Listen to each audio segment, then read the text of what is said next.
Hey everybody, I'm live, looks like. This is a kind of an impromptu one. I might have my kid jump in on me at any time, you never know. This one I've got my dog for the first time, Sky, the name of her dog. Um, yeah, and just kind of wanted to just do a real impromptu one and just kind of go over some of the browser stuff that I've been working on lately.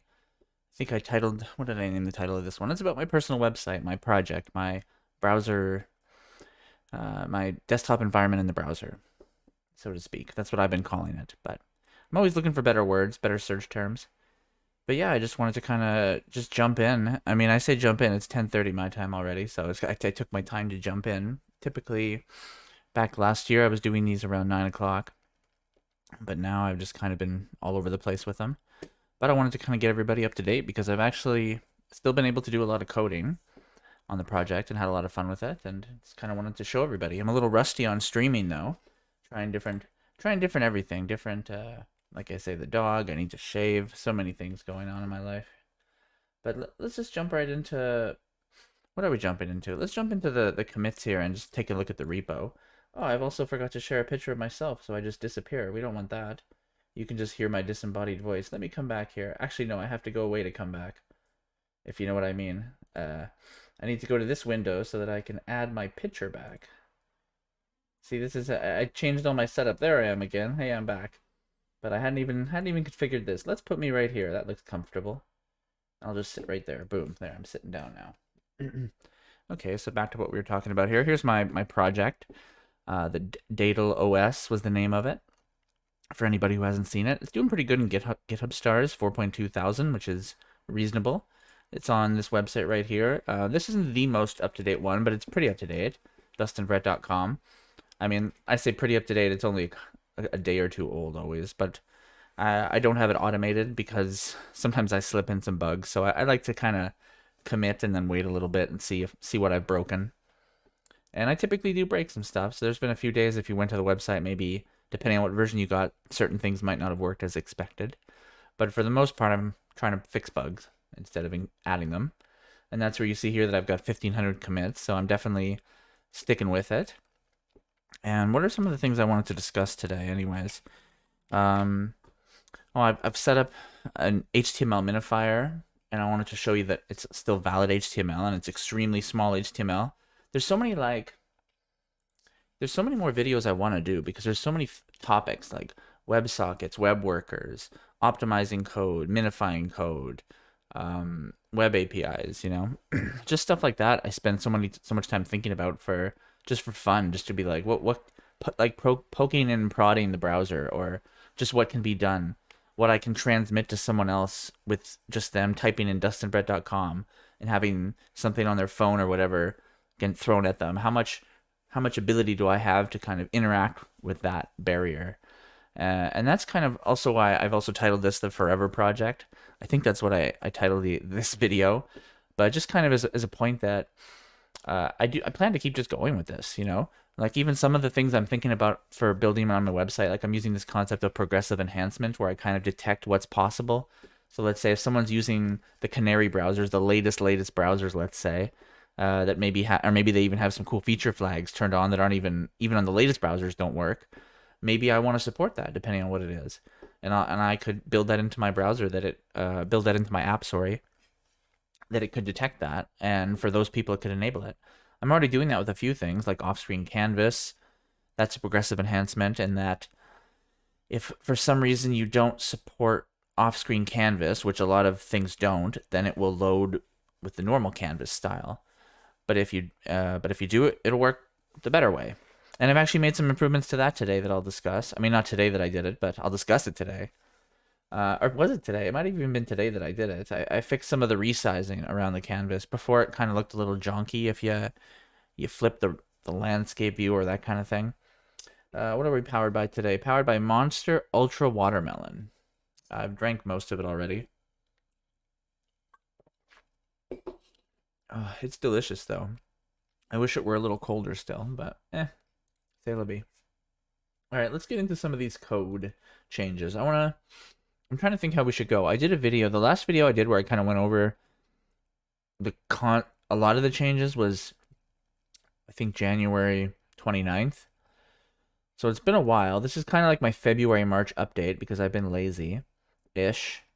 But I think we can jump through it. I mean, not that I need to rush through it. Presumably you'd be excited to see it, but I don't know. Let's just kind of discuss some of the changes that I've done. So let's say that this is where we left off with the video. So the add off-screen canvas for Chrome. What the heck's that mean? Chrome already had it. That looks weird. What did I do here? Oh, is this when I added it? Wow, was that long? Was that recent? That's crazy. I wonder if in the video I mentioned it. I must have. But if I didn't, I now have off-screen canvas. So that's another cool thing. If you go to my website here, let's go to the local run one just to get the latest updated one.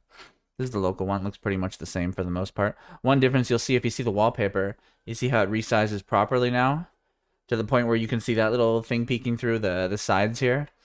But if I go to my other website where I didn't have that and then you do that, you see it never does that because it actually just gets worse looking. Let's say we make it if we start small and then we refresh the Dustin page and then we make it big, you see how it just looks like this blob mess and then you have to refresh it to fix it. But if we do that in my new one, oh, I gotta cut my mustache here. It's making me itchy all the time. Here's the new one. Let's start smaller, refresh. So it's small, and then we make it bigger. You see it handles that, and it resizes as we go. So that was a nice little thing. We also get a little error here now, which is nice. It's just because the version of React I'm using is so new that I need to use a Canary version of Next.js, but I'm not using the Canary version of Next.js at the moment, so that's why that's happening. That's all this commit was then, yeah. So I've added the ability to progressively enhance to use off-screen canvas. But I discussed that in other videos, I feel like. That's weird. Let's see some other minor ones here. Update. Oh, I did a lot of work. Actually, let's just go backwards. Let's just go with the latest stuff I did because that's the most fresh in my head. So let's discuss our newest commits here. I've been doing a lot of reorganizing. Let's get right into the HTML minification, actually, because that was a fun one. And let's jump into the code. Again, we lost me here. I have to add my video back here again.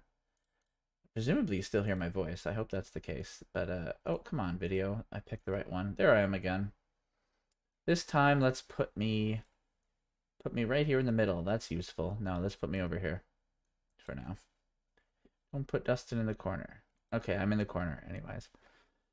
Let's take a peek at the code here. So where did I want to discuss? I want to discuss this minification. So it's in scripts right now called minify HTML. There's actually a few aspects to it.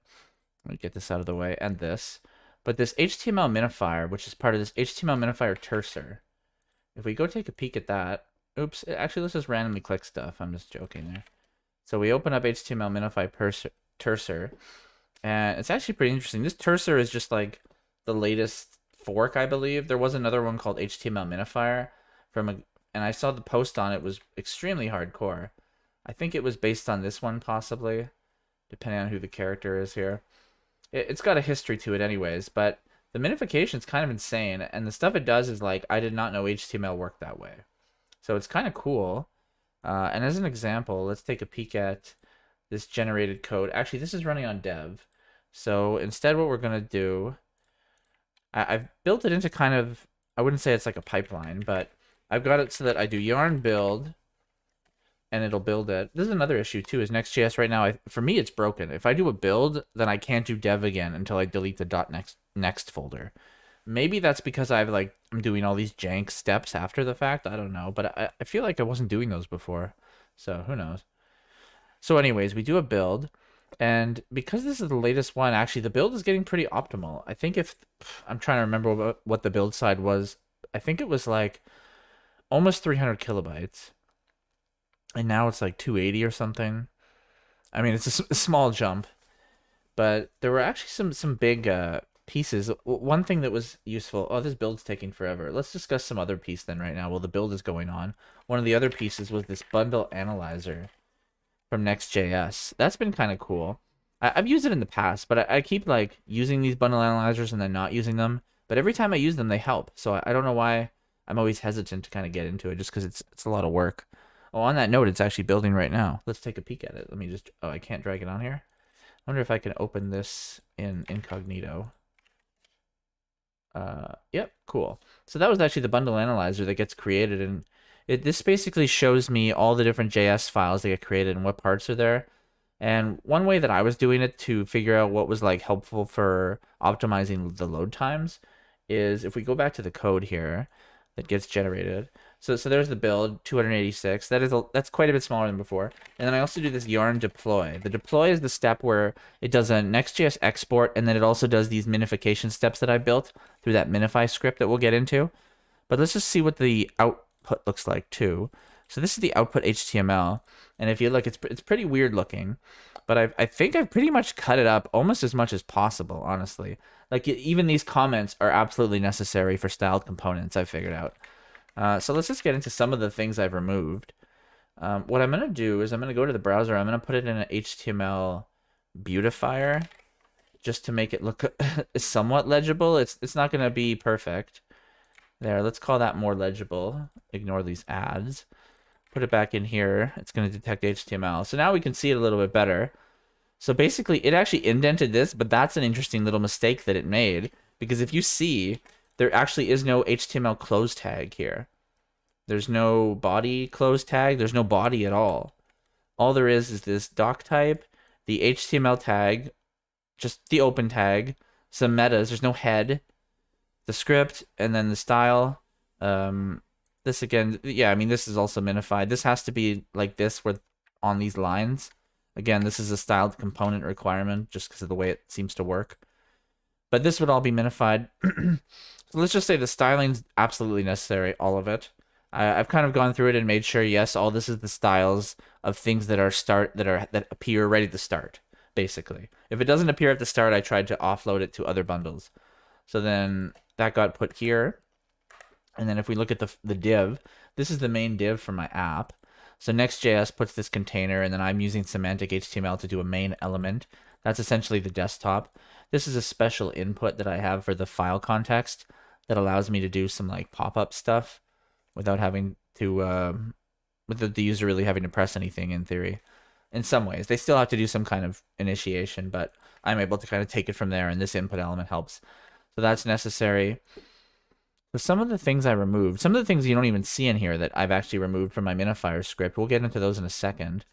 But here's where I wanted to discuss this too, is these scripts. So, oh, actually I was thinking about minifying this too. I'm not sure if I can, but let's put that on my notes as a maybe as well. Oops, let's just jump to me randomly. I have notes here somewhere. I'll make new notes here and just say like, minify notes. I'm always making little notes of things. So basically this here, I'm wondering if I can turn it into that. But I like to check with each one of these and to see if it's valid HTML, because there is opportunities to do that kind of thing, and I've done that in some cases. Let's say in this path here. So for the path on SVG at the end, I've actually converted it to remove the end tag and use this closing tag. I mean, it saves such a small amount of space, but these are kind of the things I've done. Like you see that there's no quotes either on a lot of these elements. That's another thing that's not needed. Basically, yeah, this is needed. This meta tag is needed. So these scripts, getting back to my point, these scripts are the scripts that happen on load. And these are the ones that I was focusing on trying to optimize. So these three bottom ones basically can't optimize too much. They're like manifest files. At least I couldn't figure out a useful way to optimize them. This Webpack one, same story. Framework one is basically just like React stuff. These were some of the main focus ones that I found. It's like the index page. This is like a bundle of random stuff that I've been kind of going through and trying to be like, why are you needed at the start? So I'm still kind of working through that, and I'll kind of dig into what I'm talking about for that. So let's just focus on these 5. It's called like, we got main, app, commons, index, and 7772. So if we go back to that bundle analyzer page here, and we can filter these out, and we can just say, I'm just going to pick them here. Pages, what was it? Main, 772, commons, index. I think that was all of them. Or was it 1, 2, 3, 4, 5? Is that how many I'd said? Yeah, I just listed 5. So, oops, I didn't mean to go into that yet. Let's zoom out. Basically, it shows you a little map like this. My face is kind of in the way of one of these, I realized. Let me move my head out of the way. You can see there's this little bundle here. I'm going to put my head back in the way of that one for now, because that one's the least important probably. And basically the way to read these, it's not ridiculously hard to read. I like to also check this here and put gzip. So it's like I want to represent the size that the user's going to get, this gzipped size. And I like to try to give a kind of a guesstimate of what's in these containing modules for the biggest files. So then you can kind of see, like, you have to know your directory structure, you have to know these files, but I happen to know, okay, this is the file system file, and it's in JSON format. Maybe there's something I could do to optimize the JSON. The browser file system, I can't do much there. Same with framer motion, framer motion, I can't do too much with. Styled components, but I've already broken it down quite a bit. Like, originally, there were a lot of stuff in here that I was like, oh, why is that here? And it was tricky stuff, like, I would have moved one generic function into like for knowing if YouTube URL is a YouTube URL. It was just a very basic function, like a one-liner. But I had that in the video hook. But it wasn't like in the hook. It was just in that file, exported. But because I imported that somewhere else, it was taking the entire hook and some other things with it. And once in the bundle analyzer kind of made me realize, like, oh, there's like stuff in here I did not want. So that's where it's kind of useful. But I've shaved it down a bit. I'm trying to remember where. There was somewhere else I wanted to focus. I think it was this main file. No, the main file looks like Next.js stuff. That's pretty legit. I think it was this 7772 file, or the commons file. Let's focus on those three. So yeah, I've already kind of chopped down app a bit. I might go back to it later. But let's get rid of app and main and say that those are kind of already cut down reasonably enough. And let's look at these other three. So yeah, you can just see there's a lot of stuff here. So let's see one that was jumping out at me as weird. A lot of these are useful right at the start, I would say, to have these loaded. Here's zip functions. I don't really remember something needing zipping or unzipping on load. So somehow something's being exported from here that happens on load. So it's importing that zip function and requiring the entire module, which is like almost 2 kilobytes I could save if it turns out this isn't even needed right now. I could either do a dynamic import, or maybe the zip function, whatever the thing is that I'm importing and exporting, maybe it shouldn't even be in there. Maybe it should be somewhere else. So that's one. The scroll bars is another one.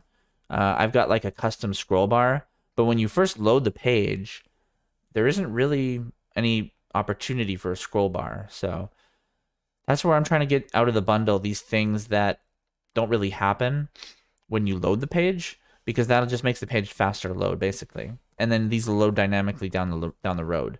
But some things you don't want to do that for. Like, one thing I noticed that was for was the right-click menu. Because if I did a right-click, the bundle was split in such a way where it was almost like 80 kilobytes more it had to download. So if you right-click, you had to wait for 80 kilobytes to download before it would essentially initiate. And that was a little too jank for me. But some of the stuff's fine. Like, I'm currently doing that for the start menu, I think. Although I'm considering not doing it for the start menu. Anyways, that's the kind of considerations you can make with these bundle splitting. Is you go, okay, well, that doesn't load, but when I click here, you want it to load, but how responsive does it need to be? That kind of thing. What other things in here? I haven't looked through it deeply, but I'd made a few notes. Yeah, I need to make more. Those were the ones that stood out to me. Anything where you're just like, hey, wait, that's needed later. Then, like, why is it here? But yeah, most of this stuff's pretty decent. My head's again in the way of this other one. Let me move this out of the way so everyone can look at the light blue one and see if you see anything. Iframe focuser. Actually, yeah, that's another one I'm not sure should be needed on load. Oh no, I think it is because it needs to hook right into window. Same with URL loader. These are surprisingly big. 3 kilobytes? Interesting.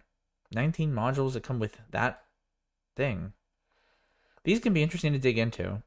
I mean, where are the modules here? It's no details. Oh, maybe because it needed the worker? No. Yeah, I mean, these can be fun. Usually it involves imports and exports, and sometimes it makes sense, sometimes it doesn't. I mean, often it makes sense where it is, but when you realize the cost of importing it from that location, you think, maybe I should just duplicate it or move it, typically. So let's not discuss bundle analyzing anymore. Tangent number 1 complete.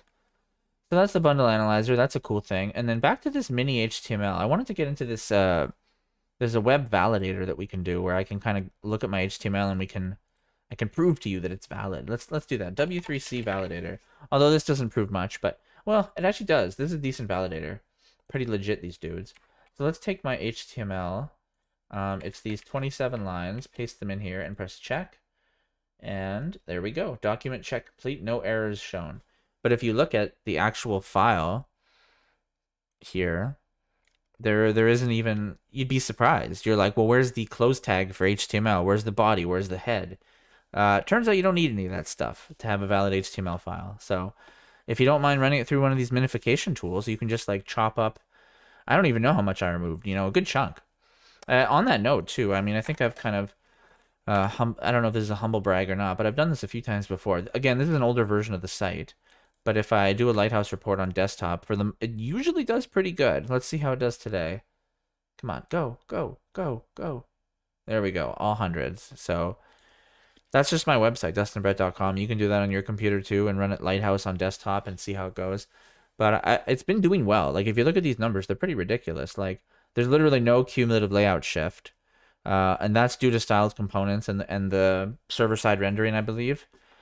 I feel like the way, like it renders, it already knows how it's going to be set up. Not only that too, but also I've been very specific to make sure every single thing has the width and there's no opportunities for stuff to like adjust later.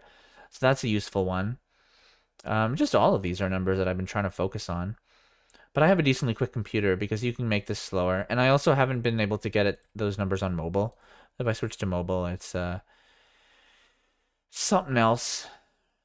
Also, I don't know how the test goes when I got the windows so much in the way. 92 is not bad for mobile. I mean, that's not bad. But you see, it took a lot longer. I think what I'm actually going to do is I think it's doing this because the mobile test does some weird stuff where it actually tries to do really slow speeds and stuff. So I'm going to add some like detection in for that. Like if you say you're slow 3G, okay, we're not even going to load the wallpaper. And that could make a huge difference because the wallpaper is massive. And instead, I could just load some random thing. Again, you see how it's blurry? This is dustinbrett.com, but the new version that I'm going to upload later today won't be like that. Or I might upload it tonight. No promises, no promises. Anyways, we were just going through this minification. Let's finish that. We have the main. This OL here needs to be here for the most part. I guess it doesn't, it probably does need to be here from a positioning point of view and because this gets filled with those 4 icons. This is essentially the desktop icons. This nav here, this was bad formatting on Beautify's part. This should be tabbed. This is the taskbar. There's the start button there. I've embedded the SVG.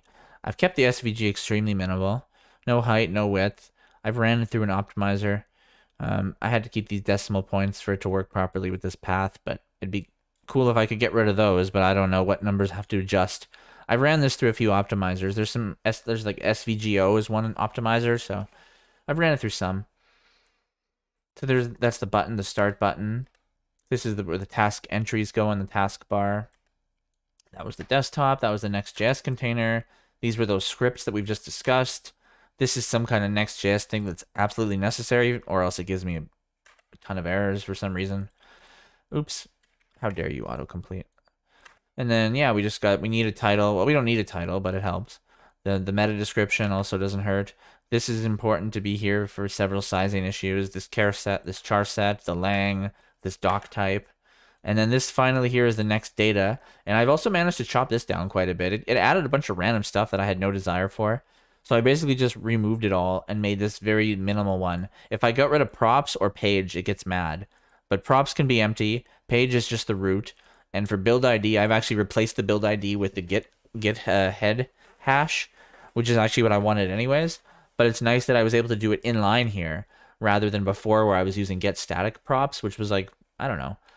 There's nothing wrong with making your own scripts, I feel like. So let's look at my script now and see what it's doing. So I've already showed you that HTML Terser app plugin here, or whatever you want to call this library. This is doing some of that minification that removes a lot of stuff. You can see some of the rules it has here. Collapse Boolean attributes. Minify the JavaScript. It was already minified. But some of this stuff is pretty hardcore. A lot, like a huge amount of these could be like 1 kilobyte, but some of these are big. What are some of them here? Yeah, I can't find any of them, honestly. Like getting rid of the HTML and all that stuff. I don't know what it's called. Trim custom fragments. I don't think it's called that. But there is a lot of opportunities here to remove it. And then what I also did here is I made another. So here's how I was getting that git commit hash. I found out in the process environment, there's this npm package git head that has the commit hash already, which is exactly what I wanted. because I like my app to have that just so I can kind of show a version that's actually that's very connected to the Git hash. It's a nice way to do it, I feel. And so I made this nice little helper function, I think. I thought it was kind of nice. It's just an array of functions where it takes in HTML and returns replaced HTML. And I can just make more of these rules as I'm like, I look at the HTML and I'm like, oh, maybe this could be changed. Maybe this could be changed. Because there's some of the stuff that the cursor didn't run. So I do even more. Like one of them is I get rid of the no script thing. Basically, if there's no script, I don't care. Go away from my site, you know? If you're going around the internet with no JavaScript, I don't know what to tell you, honestly. I mean, maybe one day it'll be like that. We're not there yet. But we could be, actually. It's actually not so ridiculous because that gets into this React server rendered components or something they call it. Different than server-side rendering, where like the entire component is rendered in the server and you just get HTML. So when I get to that stage, when Next.js makes that easy for me to do, I'll think about it. Maybe it already has. I actually have no idea. But for now, I'm just happy. I make a static build, and I'm not dealing with people that don't do scripting. Because if you don't do scripting, honestly, the only way you're ever going to get my site experience, I mean, yeah, I don't even, it just wouldn't work. Like, how would the event handlers work? None of it makes any sense, honestly. If you don't go around the internet with no scripts. All right, what else? This is removing that path close tag, and like I said, I might add another one for script maybe later. This no module script is supposed to be to do polyfills for like older browsers, but I don't care about older browsers. That's not what I'm working for. So I wouldn't even. I've actually literally tried to tell the build thing to stop making polyfills, and this is just the last step, is to just remove this. If you don't have the browser for it, it's just not, yeah. That's okay for me. Next one here, for styled components, it was adding these like meta things. They may have some use, but they seem to work without, so I removed them until further notice. And then, yeah, here's where I was saying the Next.js data just had a bunch of junk in it. So I basically just said, grab that whole tag and replace it with my own thing, where the build ID is based on commit and it's got that other stuff. So then as far as all the code does, yeah, it reads the out path, and then it finds all the HTML files and just does that to the HTML files. Basically the index file. It also shrinks the error file, but none of this I don't think is relevant to the error file. If it is, I don't care. If you're at my error file and my error file doesn't work, I honestly wouldn't even care. The error file, I don't even know how you would get there. It's not easy. But if you get there, tell me. I'm interested. Honestly, I mean, that's where I should set up something like Sentry, or I guess I'm not interested if you're getting an error at this point. I've got my hands full. You see all those red notes over there. I've got enough errors to work on, but feel free to make a GitHub issue. And that's actually something I'm going to get into, is that I've converted a lot of that to GitHub issues and discussions. And maybe that's the next step here. Let's just explain this code quick. So yeah, if the extension is an HTML file, it gets the full path, reads that file as HTML, and then it goes through the minifier. Simple enough. And then I just run it through my functions. Again, pretty simple. Is this how I did this? Okay. I'm actually not a fan of doing it that way. I actually tell people not to do that. Just because there's no reason to return anything to that function. Yeah, that looks just as nice too, and to me that's better. Presumably it still works. Always test it, even when you think it's simple. Yeah, it still worked. So yeah, and then it just writes it. That's it. And then in the end, you just get a way simpler HTML that's even more condensed than what Next.js gave you, because Next.js doesn't do that. And I'm just gonna keep looking for more of these kind of little things. Let's see what next. Let's go back. What do I got on my notes? Didn't I have some notes? Let's go to the browser. Oh, let me actually run the app again, so it's not dead, and we can kind of look at some stuff. I'm still working on the IRC client. I'm a little disappointed at almost having it in there because it's so like lackluster at this point. You can connect, but oh, here's what I was talking about, where Next.js is like messed up after builds. So if I just like delete the Next.js file folder, then it'll work. So it's like a mystery, you know?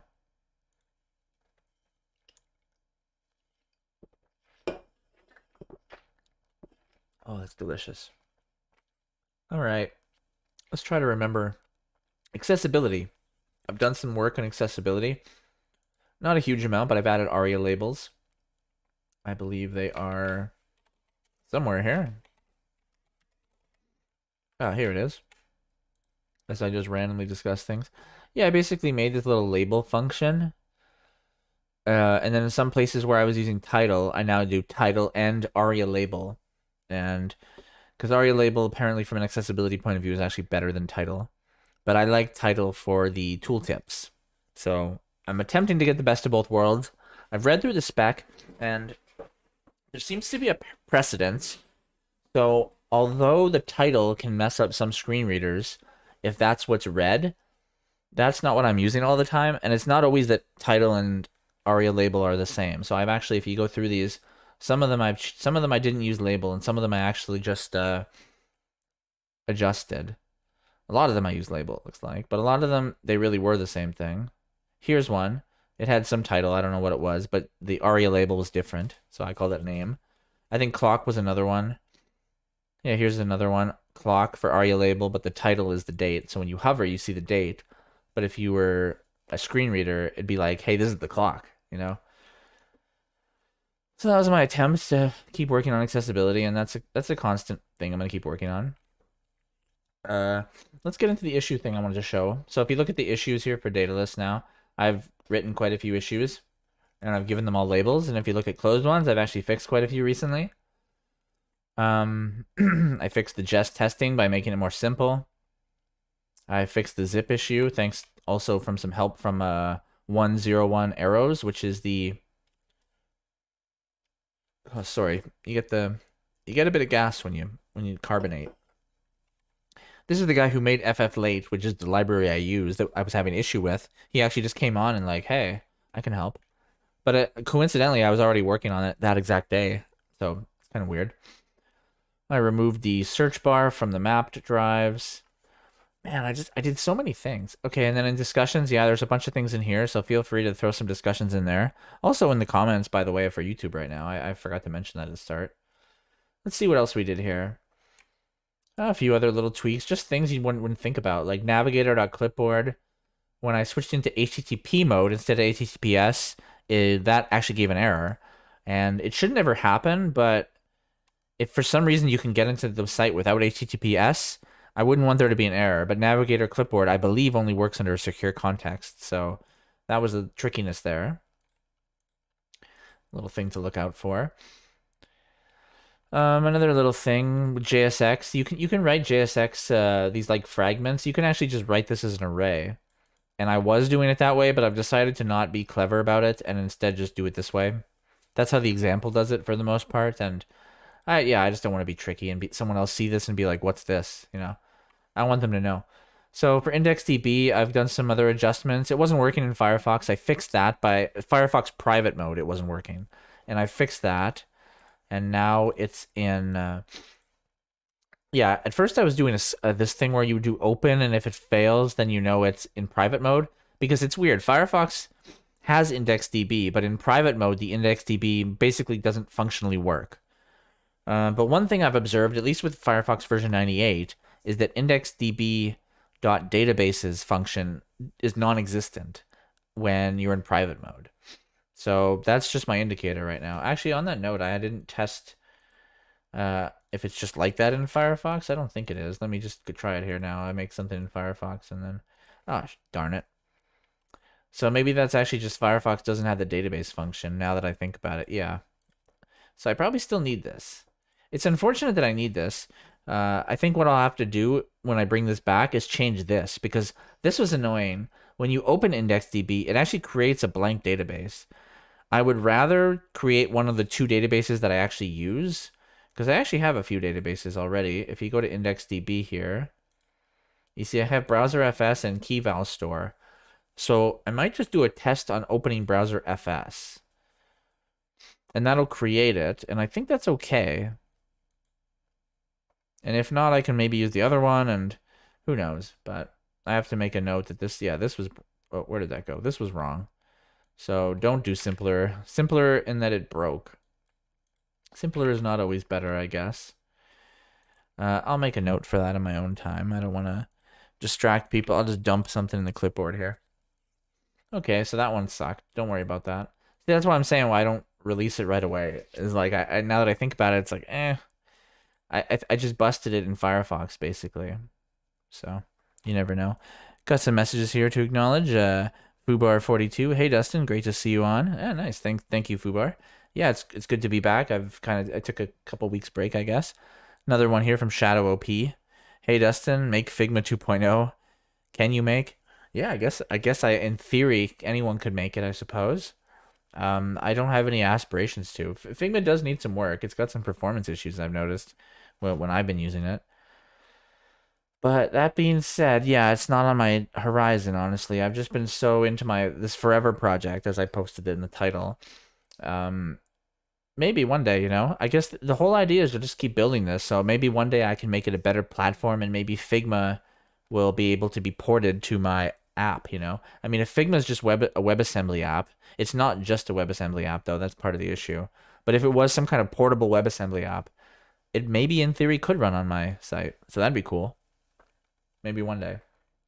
As WebAssembly gets more portable and has more continuity, like there's a few standards and there's some consistency to them, but I don't think they're adopted well yet. So what else did I do? More efficient hue storage. Oh, I don't think I explained what I did here. Yeah, just in the background, the wallpaper here that changes colors. I had a function that was constantly recalculating the color, and it's somewhat expensive. So I decided basically it only calculates 360 and then it just does it over and over again. That I would just save those to an array so that after it's done the loop once, it never has to calculate it again. Doesn't really help on load, but it helps eventually. Another message from Shadow here. Can you teach something how to build great things like you? Well, I'm hoping that through these videos, I'm still teaching that, especially when I'm going into my code here and everyone can go into GitHub and check it out. So let's just keep going with that and hopefully somebody learns something. I mean, that HTML minification thing, that's new to me. So I'm learning, and I'm hoping other people learn along the way as I just kind of explain things I've been finding out. This was that dynamic resize for the off-screen canvas that I just added. Basically, all I did here is added a window listener that whenever there's a resize event on the window, that here's it removing it just in case it exists, and then here's it adding it again as a passive listener. I'm not going to do any prevent defaults on it. So I have that, and basically all that it was doing is it talks to the worker and sends a message sending the DOM rect shape of the new desktop. And then where is this here? In the worker, it receives the DOM rect as a possible data type, and if that's an instance of the DOM rect, it takes the height and width, and it readjusts the renderer, and it resizes. Just like that. And that works. So that was how I fixed that.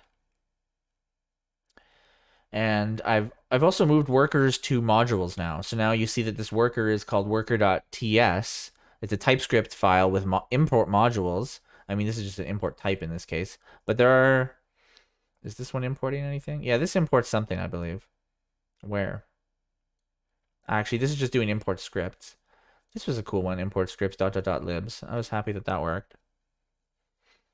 But there's the clock worker I've moved to complete imports as well. Let me just show you that one as well. Clock worker. So this is the clock worker, and this is a worker that's using modules now. So I'm doing an import function from some other file to run on this worker here. And my send tick command does the post message. Should be global this maybe as well to be a little more clear. Doesn't need to be though. Yeah, I kind of like doing that. Post message just out of nowhere seems a little weird. Same with here and set interval. And same with set timeout. I like to clarify in these cases. Send tick is just here. But the global this, I think that'll work. I'm probably going to jinx myself. I probably broke it. Let's see. I've got so many instances of it. No, there's just a bunch of terminals. Let's see. Did I break the clock? Clock still works. So if you see here in sources, under threads, the clock is actually a separate worker, a separate thread. So the clock is actually running independent from the main graphical thread, which is pretty pointless, honestly. The wallpaper is a much better use case, but the clock was just my first messing around. And if you see the code for it here, that's the exported module code, I believe, and it's kind of had to bring along some kind of module with it, it looks like, along with that function. Reasonably sized one. So that's kind of cool how those workers do their thing. And they're running in separate threads. They've increased the speed of loading quite a bit for me. And that simplified it a lot by being able to do imports here. So that was something I was happy with. Before, I had to put everything all inside of like one function because I was taking the function and turning it into a string. No more of that. So we did our dynamic resize. We've looked at the validator. We looked at the bundle analyzer. Improved zipping. So here's where I fixed zipping. This is a hard one to explain, but there was a few things I fixed with it actually, because I started looking at the options. Before I just had level 0, which is like no compression, because I don't want to compress it. That's not my goal. It's just to give them all the files in a one file format, basically. Yeah, download files and archive files were essentially they were not very dry. Don't repeat yourself is like the acronym for that. There was a lot of repetition, and neither was doing it perfectly right. Now I've got this a little bit different, this create zip file, where I take the paths and then I reduce it down to these, I make like a zippable.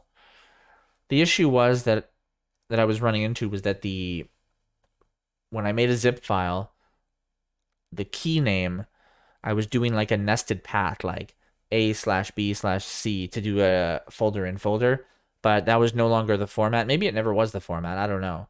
But it should have been an object, like object A, and then inside that is object B, and then inside that.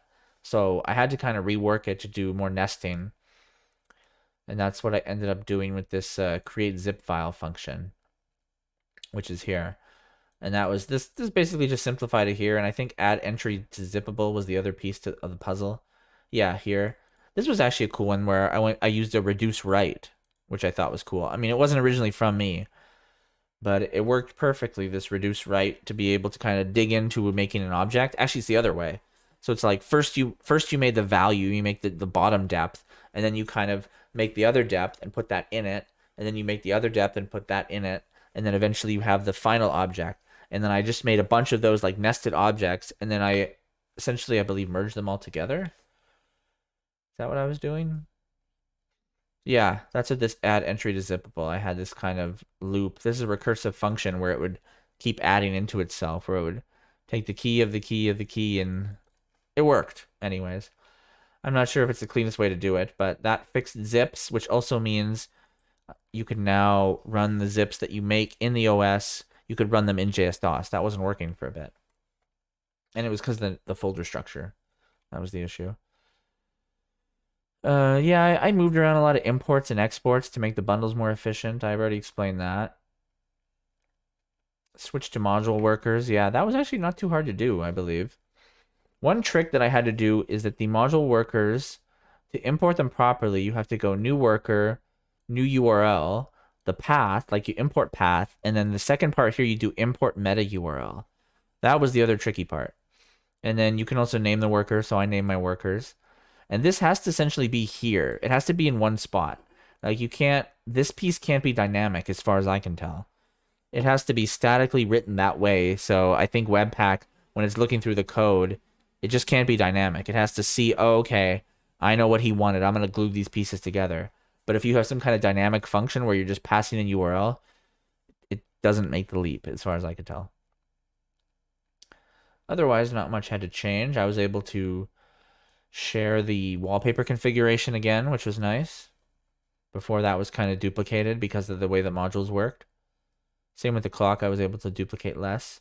And you see this is more simplified now. So now the wallpaper worker directly can import things and then just run them in the function there. And I've since added the resize part to that. This was the clock, right? This was just my original conversion of the workers. So that was another fun piece. What was another one? Prevent main icon flicker. This was another nice one to fix. Is when you open up this folder here, and they would originally start and look like how these folders look, where they're all just yellow. But when it would add those icons, there would be a second where it would be like no icon and then the other icon. And it was actually simple to fix. I did so many things overcomplicating it to try to fix it before I realized how easy it was to fix. Like I went into, let's make a link preload element and we'll preload the image. And then as soon as the preload loads, we'll flip the source so that there's no hesitation. And that partly worked actually. But then in the process of doing that, I kind of stepped back and realized, oh, here's what's going on.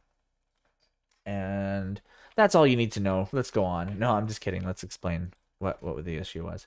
So basically the issue was before, in the render, it was always looping through this. I had a map where the icons would be made. And basically, even if this didn't change, just any re-render was making that flicker like that. Because it was making a new icon, basically. It just had no reference to the icon.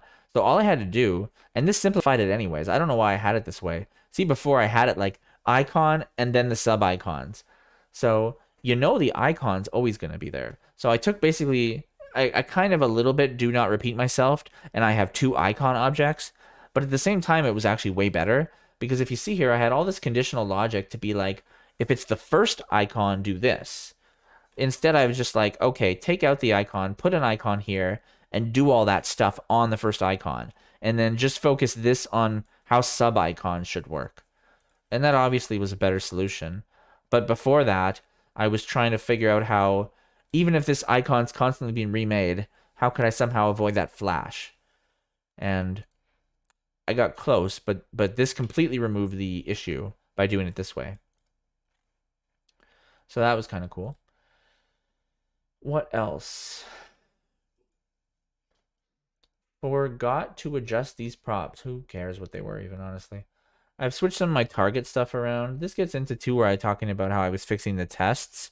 I didn't so much fix the testing as I just like simplified it a lot, chopped it up. You see the jest file is a lot simpler now because I've started using Next.Jest, which kind of does a lot of it for me. But like I say, the tests I've made, they're no longer focused on the GUI. They're basically just unit tests now that I'm doing with Jest. I mean, React testing library is fun, but at the same time, I'm almost wondering, like, I'm just not that kind of person, I feel like. I'm the kind of person, I'll do some unit tests, and I'll do end-to-end tests, but it's like, I don't know. That shouldn't be enough for me. And one day in this forever project, I hope maybe 1 year when I'm like 63 years old, I'll be like, this is the year where I'm going to do tests. I'll buy a couple books on testing. I mean, I know about testing, but it's almost like I don't want to do it unless I can do it right. And I don't have any confidence in doing amazing testing. And I almost want to like reinvent testing. Like I feel like it's always been so clunky.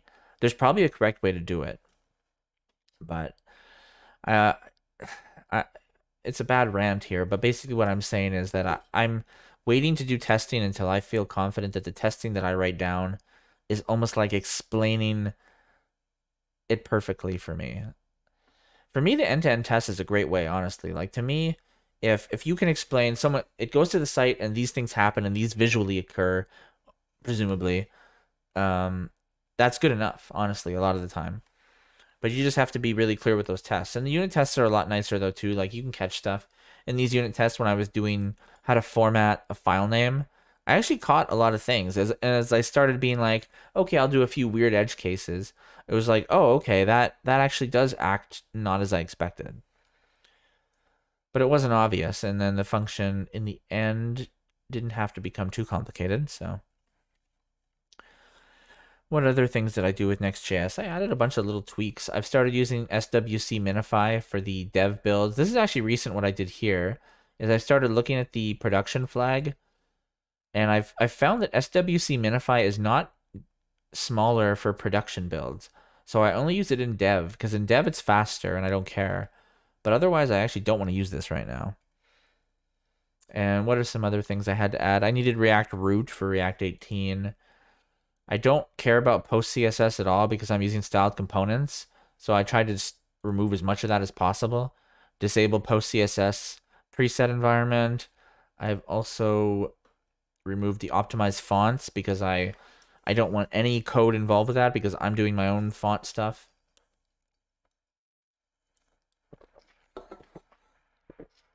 And just anything I can to minimize it. Same with the bundle analyzer. It only runs for production. What else did I change? Let's go back to the commits.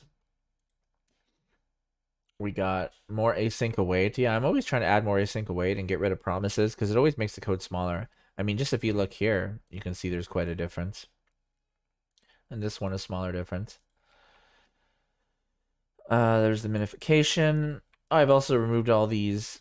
There was some HSLs that I'm trying to be consistent and use HSLA when I want to do hue, saturation, luminosity, and alpha, which is like the opacity. Because I don't really like this HSL format where you sneak in opacity, where it's like that divided by looking thing. It's like, that's gross. But somehow some of these snuck into my code. So I fixed those. I actually see now they were template literals, but I don't really think they needed to be. That's another odd thing. Let's actually take a peek and see if that is the case. It's a weird thing. You keep looking at code, you just like notice these things. Oh yeah, why are these template literals? That's weird. I always like to fix this too. Like a template literal is if you intend to have something dynamic in the string, then it makes sense to me. Otherwise, I like to be explicit even with the choosing of this kind of thing. Here it made sense because of the way I was doing the new lining. Although it could all be on one line, but I like this way from legibility. Otherwise, that's fine. So yeah, I'm always catching little things like that. For whatever it matters, you know? It's polish. I consider it polish on the code. Like, one thing almost that worries me about this code is I'm adding so much polish, but at the same time, I feel like in 5 years, I'm going to rewrite this in like whatever the next thing is. Like maybe React won't be the best thing anymore. I mean, it's the best for me. I'm happy with it. I like it. To me, the language works perfect for the way that I want to write it. I wasn't like, oh, I want to get on the bandwagon of React. I wasn't against it, but I was doing other stuff, Angular, jQuery stuff. I mean, whatever work wanted me to do. But from my side project, when I just started thinking about how do I want to code, what I want to write, React with hooks, React like 17 and now 18, it was just like a no-brainer for me. I've enjoyed it. What else here? Don't render an empty line, doesn't matter. This is something I'm trying to catch all of these. For styled components, if you don't use a dollar symbol in front of the prop, at least this used to be how it is. I think this is still how it is these can leak into the actual DOM elements. And like, let's say this was a button or whatever the heck this is, an image. It would actually have on it maybe image size. But if you put these dollar symbols, it's like styled components, special prop to say, don't include this in the DOM. Now, I don't know if don't need those anymore, but I actually just like adding those now. Whether it's still needed or not, I just like the explicitness of saying these are specifically styled component props when they have that dollar symbol. So that was a nice, useful one. I've also added support for Ffmpeg with the cores isolation. Totally useless right now. Absolutely useless. Impossible to use almost. I mean, I guess as a project, if you want to run this locally, you could set up your server to be cores isolated. It'll break the browser. It'll break YouTube. Anything with iframes. But other than that, it'll allow you to do shared array buffer, whatever it happens to be. And with that, what is it called? Is it called? Yeah, shared array buffer, it's called. And the code for it was simple enough. Basically, if window.origin cross origin isolated boolean exists and is true, then load the shared buffer array version of ffmpeg. Otherwise, load the one you were already loading before, basically. And that's the only difference, I think. Yes. And for the files, I just included the normal files, because the normal operation is that it requires shared array buffer, and the non-shared array buffer version is actually the one that took me time to get working. So I've added this for the future whenever browsers properly get headers in a way where I can not break my iframes, then I'll use that. W3c Validation Tweaks. What did I tweak here? Oh yeah, just minor stuff where it was complaining about don't use this, don't use that kind of stuff. I always try to catch those when possible. Those are fun to catch. I looked at some Sonar tweaks. There's this thing called Sonar Cube. It's a scanner tool for your code. It's kind of weird how you have to run it. You can run it online, but it's simple enough to just download this community Docker version. Is it just download? Yeah, or wait, how does this work? Yeah, that's a zip. That's actually not what I wanted. Where's the Docker version? Get started from the Docker image. this here. Basically, if you have Docker, you just run this, and then you go to load this localhost address with this thing here, and you can just add your project. You have to like download a batch file and run it on your project, and then you just get a ton of analysis. It's like way beyond what ESLint does, and it's free. It didn't find anything amazing, but if you, I mean, that's because I've spent time with this tool in the past, and I've been working on my code writing because of the things that this thing found, and it finds cool stuff sometimes. So I found it useful to add. What kind of things did I find here with these tweaks? What did it find? Oh yeah, it turned out I didn't need to cast these. I don't know why it was cast, but it's just like, if you don't need it, great, get rid of it. Same here, I guess, or I don't know why this is the way this is. What is this? I don't know how Sonar Cube told me to rewrite that. I think this was an oversight on my part, but it was working anyways. There were a couple things like this where it was, yeah, again, casting didn't need to occur. Same here. It was able to catch these things anyways, just like places where you didn't need to write something a certain way, and it points that out. That can be hard to find. What about this? What did I change? Async decode images is another cool trick. So I added this on the images, I added this tag called decoding.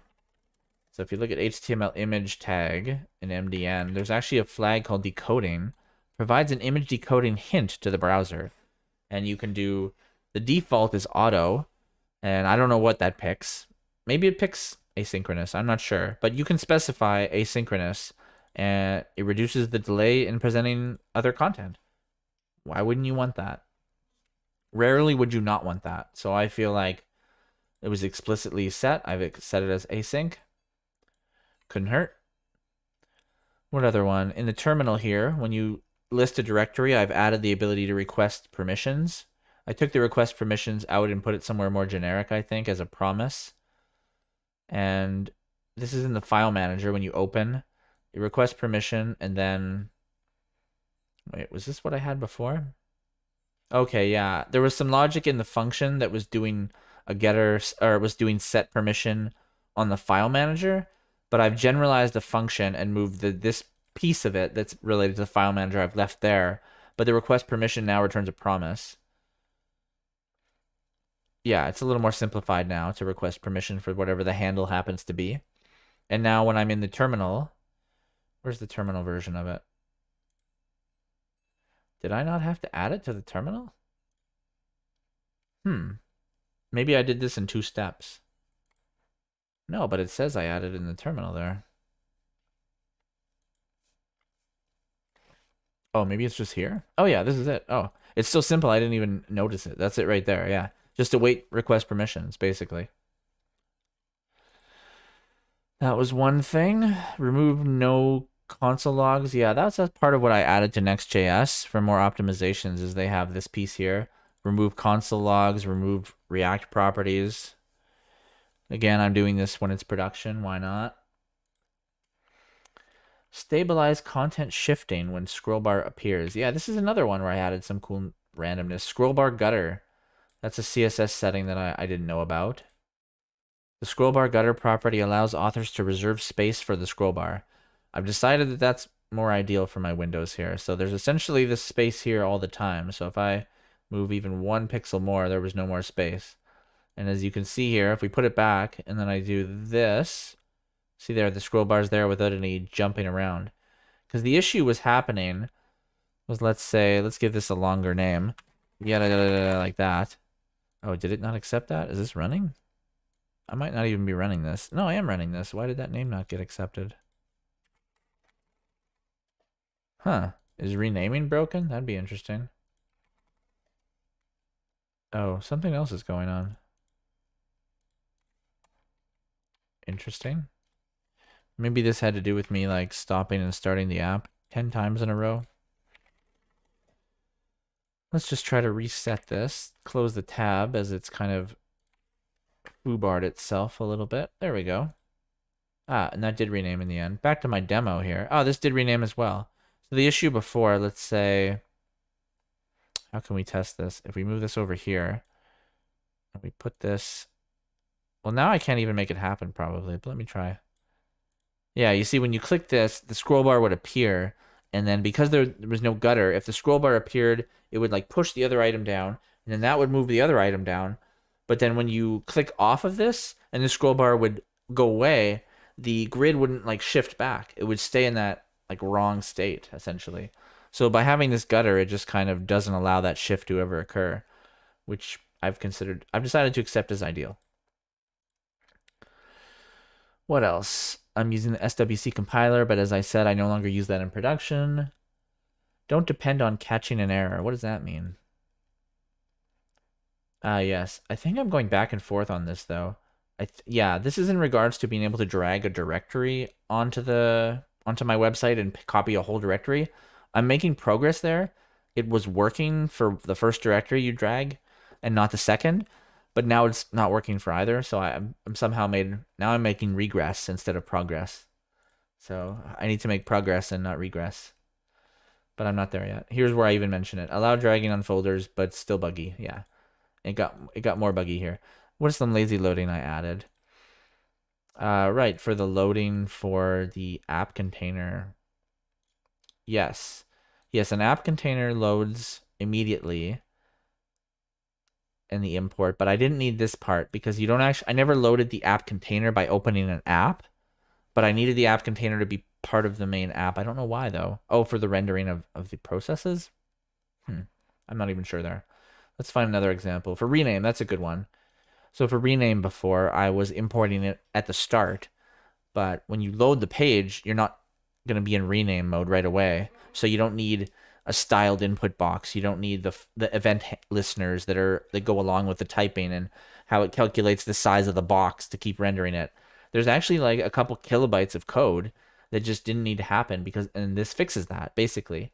When you tell it Next.js here with the dynamic and you do the dynamic import, it basically no longer, if it's no longer in there, it no longer becomes part of the main bundle. And then here it gets broken out into a separate chunk that's only used when this component needs to be rendered, which doesn't happen instantly. It's not on render, it's conditional. So when that condition occurs, then this would render. And I did that in a few cases here. The status bar as well. Yeah, just wherever it made sense. Here it didn't make sense, I think, for the menu item entries. So this is where I think I ended up reverting that later.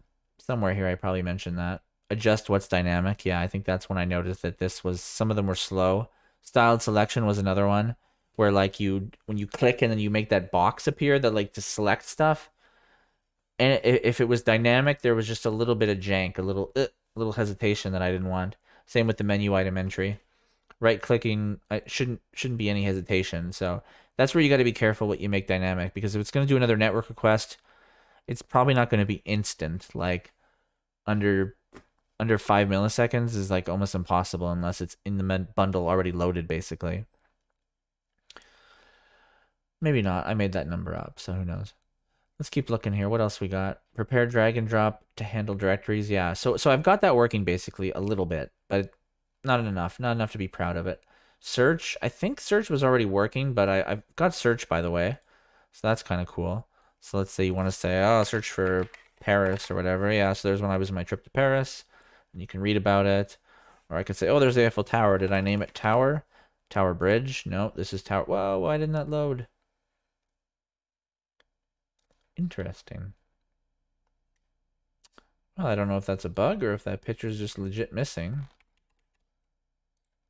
Did this picture load? Huh. That's weird.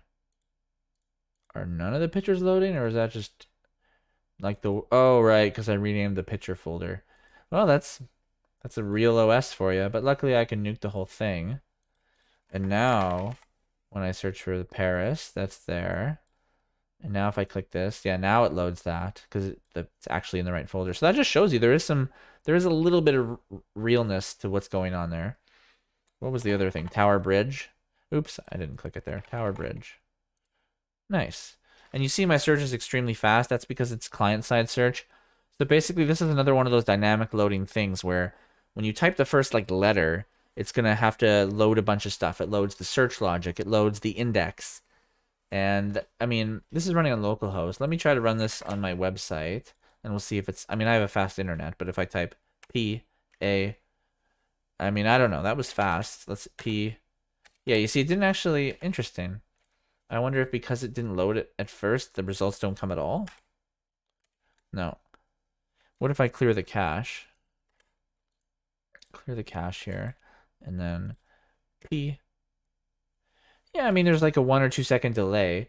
But that's the first time. So now, let's say we close the window and then, oh, I want to search for something else.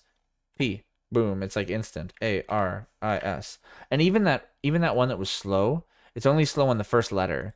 The first time. So P, 1, 2, and then A-R-I-S. You can see, then it's instant, basically. And the way I've done that is I've used this lunar search. I think I explained this in a previous video, so I won't go too deep into it, but it's basically client-side search. I've done some like working with the script here to make a special search index that's just the way I want, where it only includes certain files and it does a little bit of tweaking and massaging to the way it does the index data.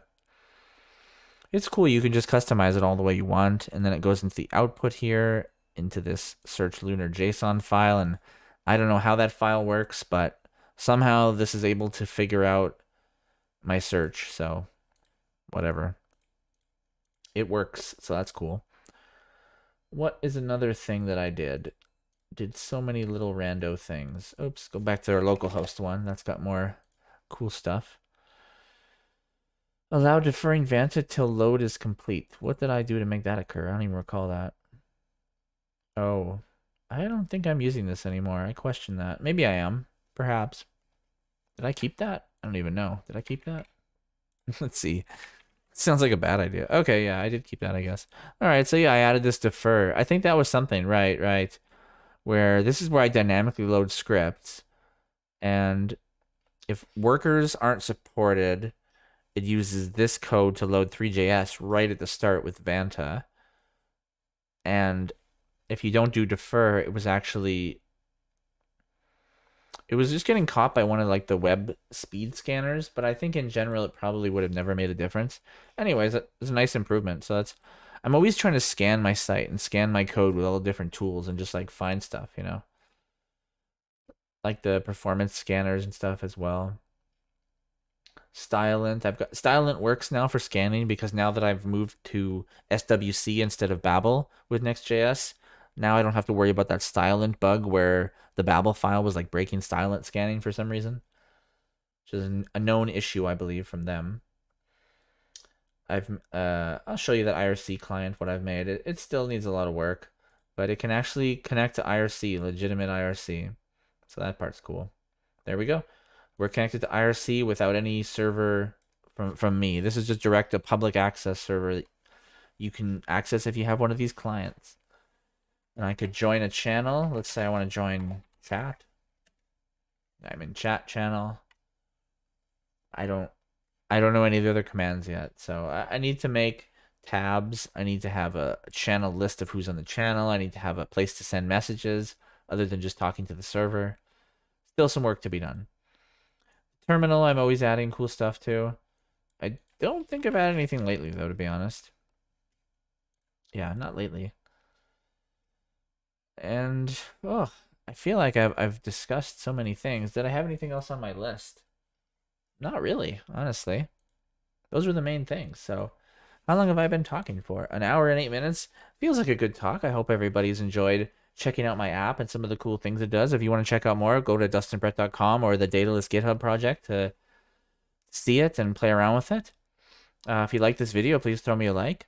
If you like my project, you like me, you like what I'm doing, you want to support me, any kind of like or positive feelings that you want to turn into a subscription for me or subscribing to me, which is free, completely free to do. All it does is keeps us closer on YouTube, so that when you happen to go on YouTube, YouTube will be like, hey, you know, your friend Dustin, he made another video.